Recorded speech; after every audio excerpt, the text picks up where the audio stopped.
अगर मुझे बतलाएं कौन किस चैनल से है या न्यूज़ ऑर्गेनाइजेशन से है तो चर्चा करने में सुविधा होगी। आप एक एक करके शुरू करना चाहें। कोई बात नहीं, वैसे खड़े हो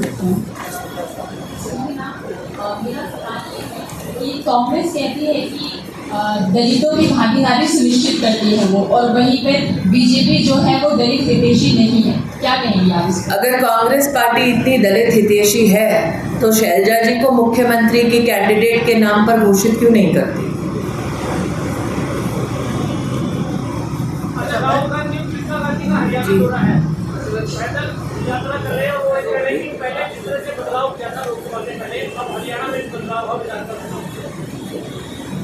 किसका है? एक सेकेंड, यहाँ से वो संचालन करेंगे तो भाई साहब आसानी होगी। पीछे आप किनका? राहुल गांधी और प्रियंका गांधी हरियाणा दौरे पर है। अब वो ये कह रहे हैं राहुल गांधी की लोकसभा से पहले उन्होंने पैदल यात्रा की थी, तब बदलाव हुआ था, तो अब फिर एक बार हरियाणा में वो विधानसभा चुनाव से पहले कुछ दिन पहले 3 दिन पहले मतलब 3 दिन की यात्रा पर आए, तो ये कह रहे हैं कि हरियाणा में पूरी तरह से बदलाव। उनकी यात्रा का परिणाम ये हुआ था कि लोकसभा चुनाव के बाद वो विपक्ष में बैठे हैं और यही हरियाणा में होगा। इससे जुड़ा हुआ एक सवाल एक ये संचालित कर ले तो बेहतर। राजस्थान में आपने योजना आयुष्मान योजना स्वास्थ्य की है कि लॉन्च की, इसमें आपने 5 लाख का ट्रीटमेंट दे रहे हैं, लेकिन इसमें जो बीमारियों के पैकेज हैं वो इंक्लूड नहीं है। ऐसा हरियाणा से कोई सवाल पूछना हो, पहले हरियाणा के संदर्भ में के लिए आपने करी है ये, तो कांग्रेस के करिए हम 25 लाख का ट्रीटमेंट दे रहे हैं, आप 5 लाख का दे रहे हो, उसमें भी आप कटौती करें। कांग्रेस की जहाँ जहाँ सत्ता है वहाँ ऐसी कोई व्यवस्था कांग्रेस ने दी नहीं है। मैं पुनः कहती हूँ, हरियाणा में 82,000 लोग अब तक आयुष्मान भारत की 5 लाख रुपए की व्यवस्था ले चुके हैं, ये प्रमाण हमारे पास है।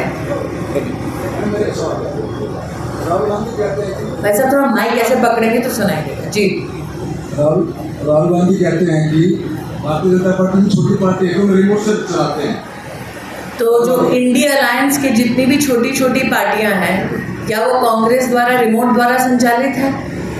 मुझे लगता है एक लोकतांत्रिक ढांचे में किसी भी राजनीतिक पार्टी का इस प्रकार से अपमान पॉलिटिकल एरोगेंस दिखाता है।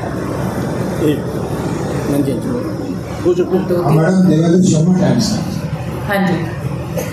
और जिस तरह से आज राहुल गांधी और प्रियंका गांधी हरियाणा दौरे पर आए हैं जी, वो 3 जिलों में लगभग 12 जो सीटें हैं उनको कवर करेंगे, और उनका कहना है कि वो अब डायरेक्ट जो है जनता के लोगों के जेब में पैसा डालेंगे।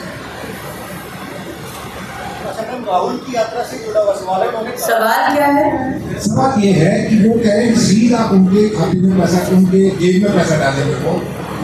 आज भारतीय जनता पार्टी ने इस प्रेस वार्ता के माध्यम से पुनः आपको बतलाया है कि अब तक हरियाणा के नागरिकों की जेब में भाजपा की सरकार द्वारा 74,680 करोड़ रुपया डीबीटी के माध्यम से पहुंचाया जा चुका है। इसका प्रमाण भारतीय जनता पार्टी की सरकार दे सकती है। जहां कांग्रेस की सरकार है वहां पर खटाखट वादे तो बहुत हुए, लेकिन आज तक वादों की पूर्ति नहीं हुई। ऐसे वादों के चलते उन प्रदेशों में जहां पर कांग्रेस ने वादे किए, जनता की तिजोरी जरूर खाली हुई है। अच्छा, मैं सवाल ये राहुल गांधी आज यात्रा में उन्होंने कहा है इस देश को अडानी चला रहे हैं और देश में 250 लोग पूंजीपति उनमें से एक की खरीद किया पिछड़ा हुआ। देखिए, मैं तो इतना कहूँगी, मैंने संसद में भी इस विषय को प्रमाणित किया था कि अगर हरियाणा में कोई व्यक्ति दिखाई दिया है उनके साथ तो वो स्वयं रॉबर्ट जी हैं। तो कोई ये बतला दे कि गौतम अडानी के साथ रॉबर्ट जी का वो चित्र क्या दर्शाता है। रॉबर्ट तो खुद आके कह चुके हैं कि मेरे खिलाफ अगर कुछ है तो बताए तो मैं जवाब दे चुकी हूँ अपना कि अगर इतने ही वो करप्ट होते तो गांधी परिवार के ही सदस्य उनके साथ क्यों घूम रहे होते। अच्छा मैडम, चुनाव प्रचार पूरे चरण कोई और एक पूछ ले भाई साहब, रिपोर्टर। हाँ जी। कांग्रेस हरियाणा के लिए 2 लाख रोजगार की बात करती है। उसके साथ एक और सवाल है कि उनके राष्ट्रीय अध्यक्ष मल्लिकार्जुन खड़गे कल जिस तरह से प्रधानमंत्री को लेकर कहते हैं कि वो जब तक सत्ता से नहीं हटाऊंगा तब तक नहीं मरूंगा। मुझे कांग्रेस के किसी भी नेता से संस्कारों की अपेक्षा नहीं है जहां तक नरेंद्र मोदी का सवाल है। कांग्रेस दलित विरोधी है, इसका प्रमाण तो हरियाणा की जनता ने देख लिया। ओबीसी विरोधी है, ये इस बात से भी दर्शाया जा सकता है कि एक ओबीसी समाज का गरीब व्यक्ति जब देश का प्रधानमंत्री बनता है तो वो एक कॉन्स्टिट्यूशनल इंस्टीट्यूशन का प्रतीक बनता है। तो संविधान के खिलाफ, ओबीसी समाज के खिलाफ और संस्कार विहीन कांग्रेस की इस प्रकार की टिप्पणी आपको आश्चर्यचकित नहीं करनी चाहिए। ये नरेंद्र मोदी के संस्कार का परिचय है कि उन्होंने इतनी तीखी टिप्पणी और इतने भद्दे शब्दों के बावजूद खड़गे जी को पूछकर उनका स्वास्थ्य जाना। राहुल गांधी दौरे पे उन्होंने किसानों को लेकर कहा है कि कांग्रेस पार्टी किसानों की देसी पार्टी है। देखिए, अगर आप हरियाणा में किसानों की बात करें तो भारतीय जनता पार्टी की सरकार के माध्यम से अब तक किसानों को हरियाणा में 12,500 करोड़ का कॉम्पनसेशन मिल चुका है और कांग्रेस के कार्यकाल का अगर आप कॉम्पनसेशन देखें तो वो मात्र 1,100 करोड़ था। तो किसान का सच्चा हितैषी कौन? वो भारतीय जनता पार्टी जो 12,500 करोड़ रुपया किसान को देती है, या वो कांग्रेस पार्टी जो 1,100 करोड़ रुपया और उससे 1 रुपया ज़्यादा किसान पर नहीं खर्चती।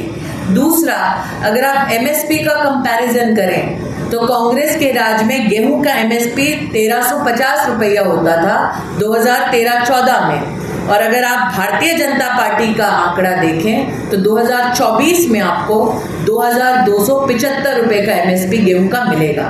तो हितैषी कौन? वो भाजपा जो 2,275 रुपये एमएसपी का देती है, या वो कांग्रेस पार्टी जो कम पैसा देती है और एमएसपी ऑपरेशन भी सक्सेसफुली नहीं करती है? जी मैडम, भारतीय जनता पार्टी ने इस चुनाव के दौरान सहजता के मुद्दे को बहुत सुना है, लेकिन